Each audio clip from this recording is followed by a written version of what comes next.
السلام علیکم ورحمت الله وبرکاته. زما محترم او مؤمنان ورونو،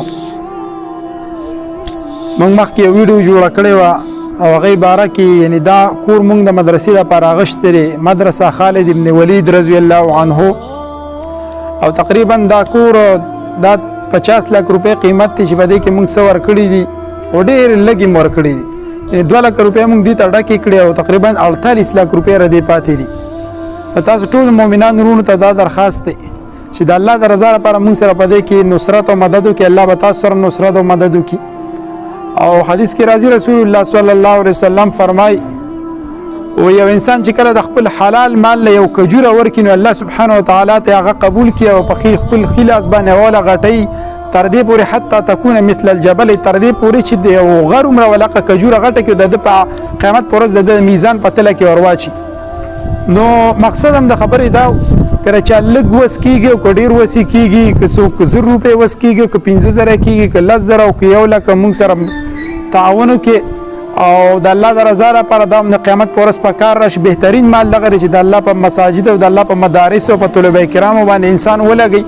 او دا تقریبا 8 مرلې کور دی او دا به روانول هم غواړي، بیا په دې کې آبادي کول، په دې باندې ډېره خرچه راځي. نو په دې کور کې تقریبا 3 کمرې دي، یو کمره دا ده راشه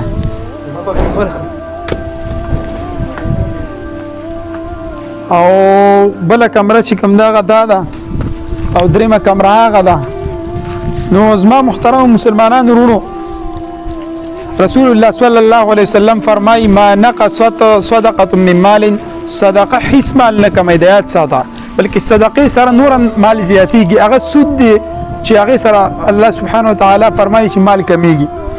او بله خبره دا ده که یو سړي وس نه کېږي، لومړي خو چې د چا څه وس کېږي، که 1000 روپۍ کېږي، 1500 کېږي، 15,000 کېږي، که 1 لک کېږي، د الله د رضا لپاره موږ سره اخلاص وکړئ. انشاءالله الله به تاسو سره تعاون کوي. تاسو راتلی شئ، زموږ د مدرسه کتلی شئ، موږ سره ملاقات کوئ شئ. زموږ واتساپ نمبر به دغه زموږ په ویډیو باندې پروت دی، نو په هغې باندې تاسو رابطه کولی شئ. او بله خبره دا ده چې د چا وس نه کېږي، رسول الله صلی الله علیه وسلم فرمایي الکلمة الطیبة صدقة، ښایسته خبره هم ده ادم سره ادم صدقه ده. دې د وجې نه تاسو مهرباني وکړئ، کله چا وس نه کېږي زموږ دا ویډیو زیات تر زیاته شیر کړئ.